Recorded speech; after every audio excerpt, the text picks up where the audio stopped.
नमस्कार साथियों, आप सबका स्वागत करते हैं आपके अपने इस खूबसूरत से प्लेटफॉर्म जिसका नाम है विद्यार्थी अपडेट। और साथियों, आज हम लेके आए हैं एनसीईआरटी क्लास 8 की पॉलिटी की पार्ट 2 की वीडियो है। इसमें हम लाइन बाय लाइन एनसीईआरटी को समझने वाले हैं। अगर आप एनसीईआरटी की क्लास 6 और 7 की पॉलिटी चाहिए तो आपके प्लेलिस्ट में एनसीईआरटी नाम से प्लेलिस्ट बना है, वहाँ से आप देख सकते हैं। चलिए शुरू करते हैं आज का बेहतरीन सेशन। तो जी, हमारा अध्याय का नाम है, लेसन का नाम है कानूनों की समझ। अध्याय 4 है, लेसन 4 है कानून की समझ। इसमें समझते हैं कानूनों की समझ कैसे होती है, क्या होता है, इसके बारे में हम समझते हैं। अगर चैनल पर नए हैं तो चैनल को सब्सक्राइब कर दें और बेल आइकन को ज़रूर दबाएं ताकि हमारी हर एक वीडियो का नोटिफिकेशन आपको मिलता रहे। तो चलिए, 1870 का राजद्रोह एक्ट और 1919 का रॉलेट एक्ट एक समान है। यानी कि जो 1870 का राजद्रोह था और 1919 का जो रॉलेट एक्ट था, ये दोनों लगभग एक समान थे।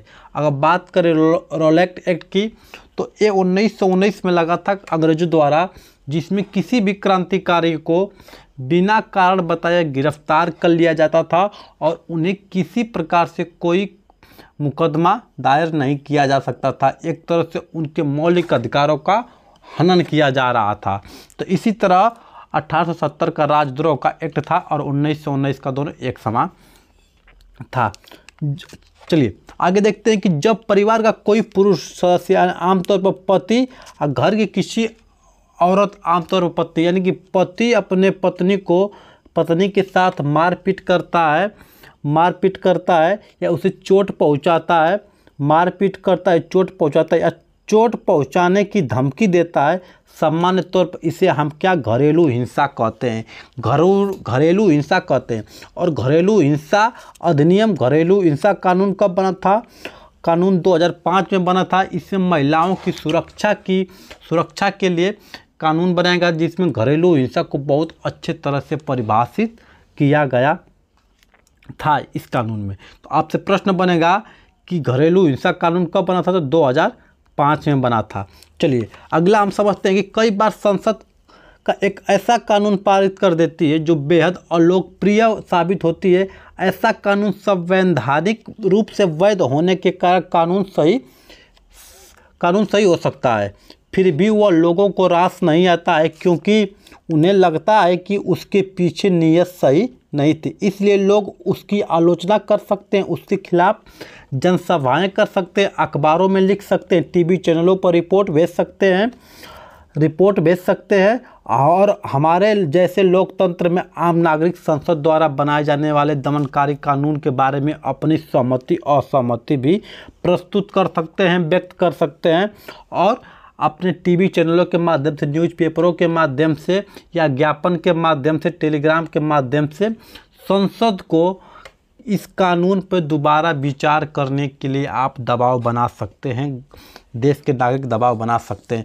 अगर एग्जाम्पल की बात करें, उदाहरण की बात करें, तो अभी लागू हुआ था कृषि कानून, लागू हुआ था। एमएसपी की मांग लेकर किसानों ने धरना दिया था। कानून को पूरी तरह लागू कर दिया गया था, लेकिन उस कानून को पारित कर दिया, कानून भी बन गया था। लेकिन ऐसा लगा भारतीयों को, ऐसा लगा किसानों को एक कानून हमारे लिए सही नहीं है, हमारे अधिकारों का उल्लंघन किया जा रहा है, हमारा जो फसल का जो रेट है वो सही नहीं दिया जाएगा। इससे क्या है, तो इसका उन्होंने विरोध किया, धरना दिया, प्रदर्शन किया और कितने किसानों ने अपनी जान भी गंवा दी। तो सरकार को मजबूर होकर इस कानून को, कृषि कानून को वापस लेना पड़ा और सरकार ने मानी कि हमारी गलती हुई है हमसे। तो इसी तरह हम सरकार को मजबूर कर देते हैं कि उस बिल पर, उस कानून पर दोबारा विचार करे, ऐसा आप दबाव बना सकते हैं। यही हमारी लोकतंत्र क्या है, खूबसूरती है। ठीक है, अगला आप देखते हैं कि जो लोग सोचते हैं कि संबंधित कानून सही नहीं है, वे इस मुद्दे पर फैसले के लिए अदालत में शरण में जा सकते हैं। यदि अदालत को ऐसा लगता है कि वह कानून संविधान के विरुद्ध है तो वह उसमें संशोधन कर सकती है या रद्द कर सकती है। अगर अदालत को भी लगे कि एक कानून सही नहीं है तो वो संशोधन कर सकती है या रद्द कर सकती है। ये अदालत का, यानी कि न्यायपालिका का अधिकार है और न्यायपालिका किसी के दबाव में कार्य नहीं करती, चाहे राजनीतिक दल हो या किसी के दल में दबाव में काम नहीं करे। ये स्वतंत्र न्यायपालिका है, ठीक है। तो आप कानून का मतलब आप न्यायालय का शरण भी ले सकते हैं, किसके लिए कि जो सरकार द्वारा बनाया गया कानून है जो आमतौर पर सही नहीं है, ठीक है, तो दवा बना सकते हैं। चलिए, एक रोज पार्क्स वो महिला है जो अफ्रीकी अमेरिकन महिला थी, जिसके कारण अमेरिका में नागरिक अधिकार आंदोलन शुरू हुआ। तो नागरिक अधिकार आंदोलन शुरू करने वाली कौन थी? रोजा पार्क्स महिला थी। इसका नाम याद करें, कौन थी? अफ्रीकी अमेरिकन महिला थी। शुरू हुआ जिसके फलस्वरूप 1964 में नागरिक अधिकार कानून पारित किया गया और इस कानून के जरिए संयुक्त राज्य अमेरिका में नस्ल, धर्म और राष्ट्रीयता के आधार पर किसी भी तरह का भेदभाव को गैर कानूनी घोषित किया गया। यानी कि 1964 के बाद किसी भी व्यक्ति के साथ आप वहाँ नस्ल के आधार पर, धर्म के आधार पर, रंग भेद के आधार पर, राष्ट्रीयता के आधार पर भेदभाव नहीं कर सकते, एक गैर कानूनी है। इस आंदोलन को शुरू करने वाली कौन सी महिला थी? तो रोज पार्क्स महिला थी। चलिए, अध्याय 5 है। अध्याय 5 न्यायपालिका है। न्यायपालिका को हम समझते हैं, उससे पहले आप चैनल को सब्सक्राइब कर दें और वीडियो अच्छी लग रही तो अपने दोस्तों के पास ज़रूर शेयर करें। अगर साथ ही आप बीपीएससी एग्ज़ाम की तैयारी कर रहे हैं या यूपी पुलिस की जो री एग्ज़ाम होने वाला इसकी तैयारी कर रहे हैं या जेबीटी यानी कि चंडीगढ़ शिक्षक भर्ती की तैयारी कर रहे हैं, उसके लिए महत्वपूर्ण है, क्योंकि हर एग्ज़ाम में एनसीईआरटी से ही आपके प्रश्न बनाए जाते हैं और पूरे भारत की सबसे विश्वसनीय कोई पुस्तक है तो एनसीईआरटी ही मानी जाती है। यूपी पीसीएस लेवल तक, चाहे बीपीएससी के, चाहे UP PCS, MP PCS, Uttarakhand PCS, कहीं से भी लीजिए, उसमें भी इसको महत्वपूर्ण माना गया और यही किताब पढ़ाई जाती है। तो ये बहुत विश्वसनीय किताब है, आपके हर एग्ज़ाम के लिए महत्वपूर्ण होने वाला है।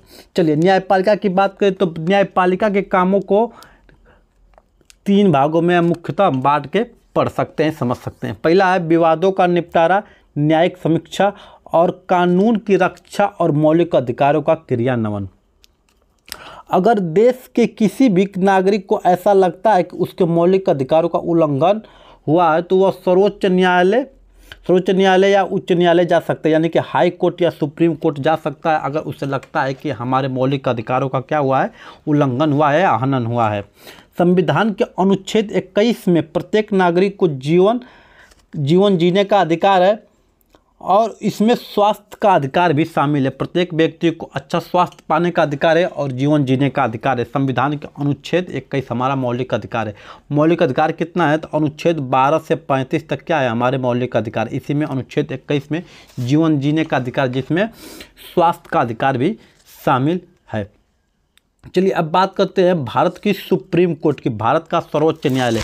इसकी स्थापना कब होती है? तो दोस्त, इसकी स्थापना होती है 26 जनवरी 1950, यानी कि जब से हमारा संविधान लागू हुआ तब से सर्वोच्च न्यायालय की स्थापना और राष्ट्रीयकृत कर दिया गया था और इसी दिन हमारा देश गणतंत्र बना। कब? 26 जनवरी 1950 को।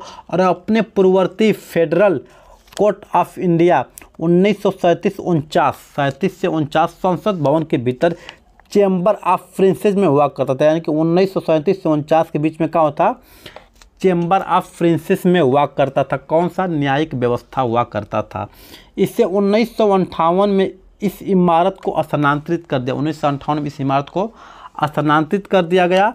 विधायिका और कार्यपालिका जैसी सरकार की अन्य शाखाएं न्यायपालिका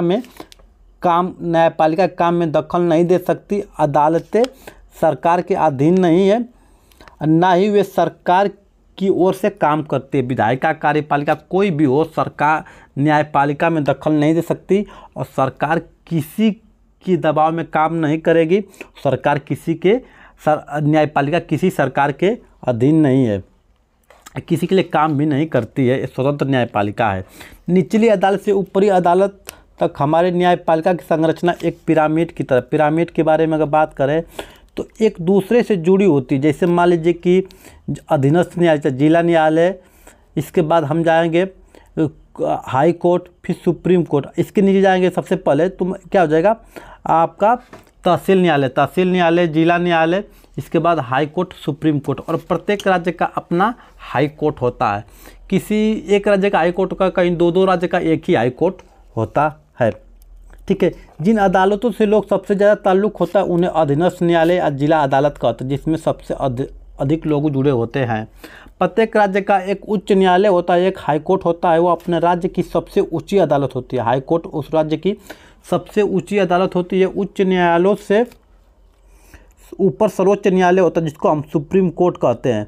यह देश की सबसे बड़ी अदालत है जो दिल्ली में स्थित है। देश के मुख्य न्यायाधीश सर्वोच्च न्यायालय के मुखिया होते हैं और सर्वोच्च न्यायालय के फैसले देश के बाकी सारी अदालतों को मानने होते हैं, यानी कि सर्वोच्च न्यायालय के फैसले देश के बाकी अदालतों को मानने होते हैं।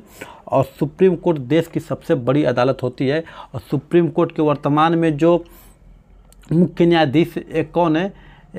धनंजय चंद्रचूड़, DY चंद्रचूड़ है हमारे सुप्रीम कोर्ट के मुख्य न्यायाधीश। चलिए आगे हम समझते हैं। आगे की बात करें तो विभिन्न स्तरों की ये अदालतें एक दूसरे से जुड़ी हुई है। भारत में हमारे पास एकीकृत न्यायिक व्यवस्था है। इसका मतलब यह है कि ऊपरी अदालत के फैसले निचली सारी अदालतों को मानने पड़ते हैं। अगर हाई कोर्ट का आदेश है तो जिला न्यायालय को उसके आदेश को मानना पड़ता है। ऊपरी न्यायालय का आदेश नीचे के सारे न्यायालयों को मानना पड़ता है। अधीनस्थ अदालतों में को कई अलग अलग नामों से संबोधित किया जाता है। उन्हें ट्रायल कोर्ट या जिला न्यायालय भी कहते हैं। इसके अतिरिक्त सत्र न्यायाधीश, प्रधान न्यायिक मजिस्ट्रेट, मेट्रोपॉलिटन मजिस्ट्रेट, सिविल जज न्यायालय आदि नामों से बुलाया जाता है। उच्च न्यायालयों की स्थापना सबसे पहले 1862 में कलकत्ता, मुंबई, मद्रास में की गई। कहाँ? कलकत्ता, मुंबई, मद्रास में। कब? 1862 में। ये तीनों प्रेसिडेंसी शहर थे। दिल्ली उच्च न्यायालय का गठन 1966 में हुआ और आज देश भर में 25 उच्च न्यायालय, पूरे देश में कितने हैं? 25 हाई कोर्ट है। और बहुत सारे राज्यों के अपने उच्च न्यायालय हैं, जबकि पंजाब और हरियाणा का एक साझा न्यायालय जिसको चंडीगढ़ हाई कोर्ट है। किसका? पंजाब और हरियाणा का। दूसरी तरफ 4 पूर्वोत्तर राज्य कौन? असम, नागालैंड, मिजोरम और अरुणाचल प्रदेश के लिए कौन सा है? गुवाहाटी हाई कोर्ट किसके लिए है? असम, नागालैंड, मिजोरम और अरुणाचल प्रदेश के लिए है गुवाहाटी। क्या है? हाई कोर्ट है। उच्च न्यायालय रखा गया है 1 जनवरी 2019 से आंध्र प्रदेश और तेलंगाना में अलग अलग उच्च न्यायालय है। 1 जनवरी 2019 आंध्र प्रदेश और तेलंगाना के 2 अलग अलग न्यायालय है।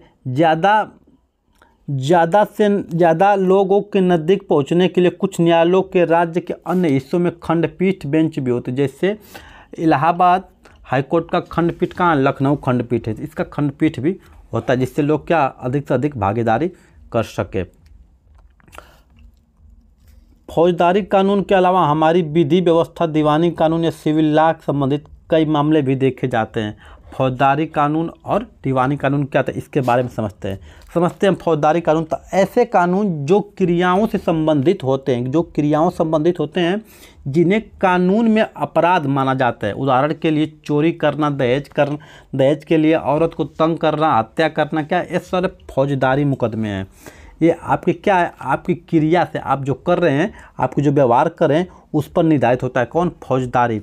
दीवानी की बात करें तो इसका संबंध व्यक्ति विशेष के अधिकारों के उल्लंघन या अवहेलना से होता है।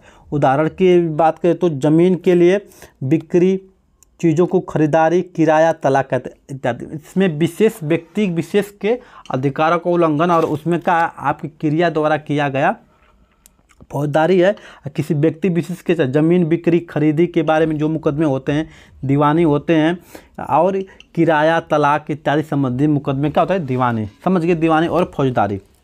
भारत के सभी नागरिक देश के न्यायालयों में शरण में जा सकते हैं। इसका अर्थ है कि प्रत्येक नागरिक को अदालत के माध्यम से न्याय मांगने का अधिकार है। जबकि संविधान के अनुच्छेद 21 में दिए गए जीवन के मौलिक अधिकारों में भोजन का अधिकार भी शामिल है।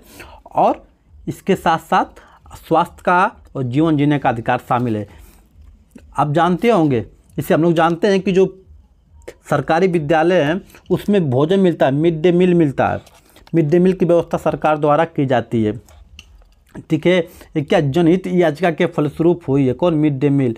1980 के दशक सर्वोच्च न्यायालय जनहित याचिका PIL की व्यवस्था विकसित की थी। इस तरह सर्वोच्च न्यायालय ने न्याय को ज़्यादा से ज़्यादा तो लोगों तक पहुंच स्थापित करने के लिए प्रयास किया है और न्यायालय ने किसी भी व्यक्ति या संस्था को ऐसे लोगों की ओर जनहित याचिका दायर करने का अधिकार है जिनके अधिकारों का उल्लंघन हो रहा है। यह याचिका उच्च न्यायालय या सर्वोच्च न्यायालय में दायर कर सकते। जनहित याचिका हाई कोर्ट या सुप्रीम कोर्ट में दायर कर सकते हैं। न्यायालय ने कानूनी प्रक्रिया को बेहद सरल बना दिया। अब सर्वोच्च न्यायालय या उच्च न्यायालय, हाई कोर्ट या सुप्रीम कोर्ट के नाम से भेजे गए पत्र या तार टेलीग्राम द्वारा भी जनहित याचिका माना जा सकता है। अगर आप नहीं जा सकता हाई कोर्ट सुप्रीम कोर्ट तो क्या करेंगे, आप नहीं जा सकते तो आप टेलीग्राम के माध्यम से क्या करते हैं, भेज सकते जनहित याचिका। चलिए अब बात करते हैं अध्याय 7। अध्याय 7 क्या है,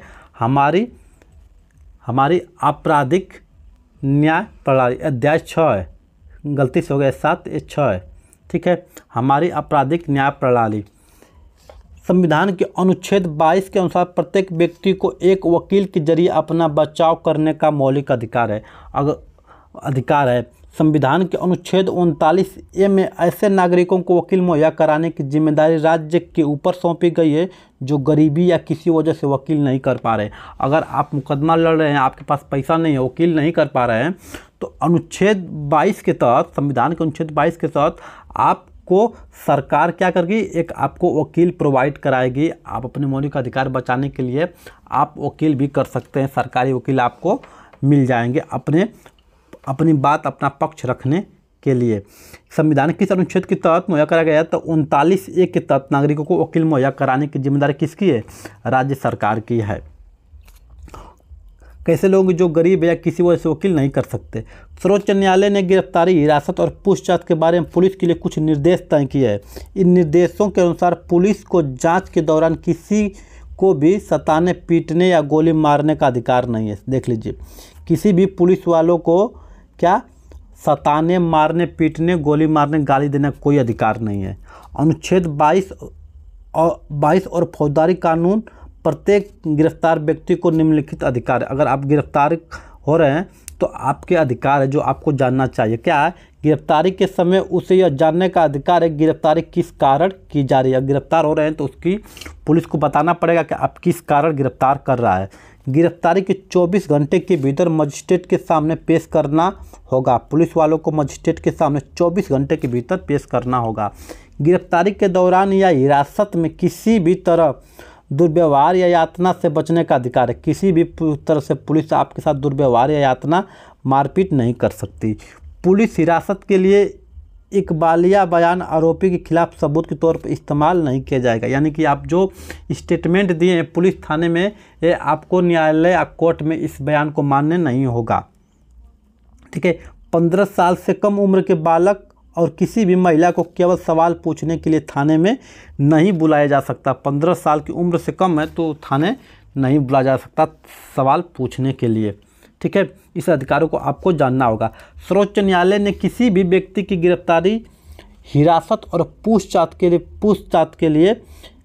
के बारे में पुलिस एवं अन्य संस्थाओं के लिए कुछ खास शर्त और प्रक्रिया तय की है।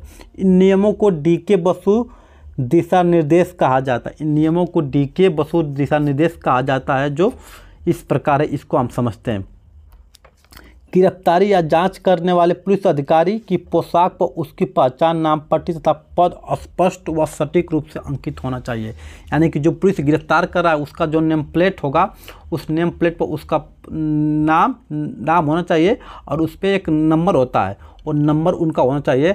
और किस अधिकारी का, मतलब किस रैंक का पुलिसकर्मी है, कांस्टेबल है, हेड कांस्टेबल है या SI है, CO कौन सा है, उसको एकदम होना चाहिए। प्रॉपर यूनिफॉर्म में ही आपको गिरफ्तार करेगा। गिरफ्तारी के समय अरेस्ट मेमो के रूप में गिरफ्तारी संबंधी पूरी जानकारी का कागज़ तैयार किया जाए। उसमें गिरफ्तारी की समय तारीख का उल्लेख होना चाहिए। उसके सत्यापन के लिए कम से कम एक गवाह होना चाहिए। अगर कोई गिरफ्तार कर रहा है तो उसके पास वारंट होना चाहिए, अरेस्ट वारंट होना चाहिए और उस पर किसी न किसी एक गवाह का हस्ताक्षर होना चाहिए, जो गवाह होना चाहिए। ठीक है। अगला, गिरफ्तार किए गए हिरासत में रखे गए जिससे पूछताछ की जा रही है, ऐसे व्यक्ति को अपने संबंधी या दोस्त या शुभचिंतक को जानकारी देने का अधिकार है। किसी को गिरफ्तार कर रहे हैं तो अपने लोगों को क्या जानकारी दे सकता है कि हम गिरफ्तार हो रहे हैं, आप थाने में आ सकते हैं, क्या उसको अधिकार है, पुलिस इसको रोक नहीं सकती। जब गिरफ्तार व्यक्ति को दो संबंधी उस जिले से बाहर आता है तो गिरफ्तारी के 8-12 घंटा के भीतर उसे गिरफ्तारी का समय, स्थान और हिरासत की जगह के बारे में जानकारी भेज दी जानी चाहिए। अगर व्यक्ति जिले से बाहर आ रहा है तो 8-12 घंटा के भीतर कहाँ गिरफ्तार करके कहाँ जा रहा है उनके बारे में पूरी उनको जानकारी भेजी जानी चाहिए। ठीक है। और बात करते हैं FIR, जिसको कहते हैं प्रथम सूचना रिपोर्ट, फर्स्ट इन्फॉर्मेशन रिपोर्ट। शिकायत करने वाले पुलिस से FIR की एक नकल मुफ्त पाने का कानूनी अधिकार है। अगर आप FIR कराने जाते हैं तो आपकी एक कॉपी, नकल की कॉपी, FIR की एक कॉपी आपको फ्री में आपको लेने का अधिकार है। पुलिस आपको बिल्कुल फ्री प्रोवाइड कराएगी, एक पैसे भी नहीं लगी। सरकारी वकील की भूमिका तब शुरू होती है जब पुलिस जांच पूरी करके अदालत में आरोप पत्र दाखिल कर देती है। जब पुलिस जांच करके चार्जशीट फाइल कर देती है अदालत में, तब आपको सरकारी वकील की ज़रूरत पड़ती है। उससे पहले आपको सरकारी वकील प्रोवाइड नहीं कराया जाएगा। तो वीडियो कैसी लगी कमेंट करके ज़रूर बताएं। मिलते हैं अगले वीडियो में कुछ मज़ेदार टॉपिक के साथ। तब तक के लिए आज्ञा दीजिए। नमस्कार, जय हिंद, वंदे मातरम।